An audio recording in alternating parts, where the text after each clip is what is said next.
जय भोलेनाथ। भोलेनाथ सदा आप और आपके परिवार की रक्षा करें, आप सभी को सदा प्रसन्न रखें।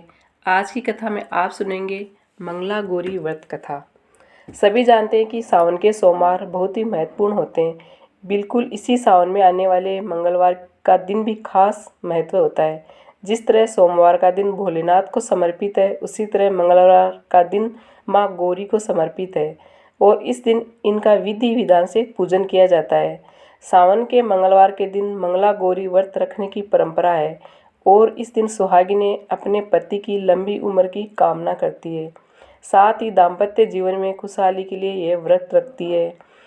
कल यानी 11 जुलाई को सावन का दूसरा मंगला गौरी व्रत है और अगर आप भी यह व्रत रख रहे हैं तो व्रत कथा पढ़ना ना भूलें, क्योंकि बिना कथा कोई भी व्रत पूरा नहीं माना जाता।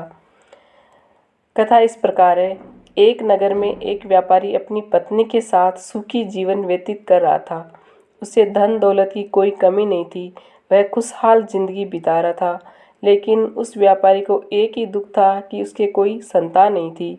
इसलिए सारी सुख सुविधाएं होते हुए भी दोनों पति पत्नी खुश नहीं रहते थे।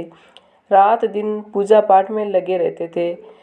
बहुत पूजा अर्चना करने के बाद उन्हें पुत्र वरदान प्राप्त हुआ, लेकिन जन्म के समय ज्योतिषी ने कहा कि यह अल्प आयु है और 16 साल का होते ही सांप के काटने से इसकी मृत्यु हो जाएगी।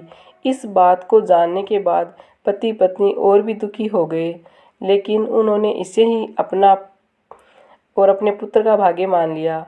उन्होंने 16 साल की उम्र से पहले ही अपने बेटे का विवाह एक सुकन्या से कर दिया। इस कन्या की माता माँ मंगला गौरी का व्रत किया करती थी और उसने अपनी पुत्री को भी विवाह के बाद सुखी जीवन के लिए माँ मंगला गौरी का व्रत रखने की सलाह दी।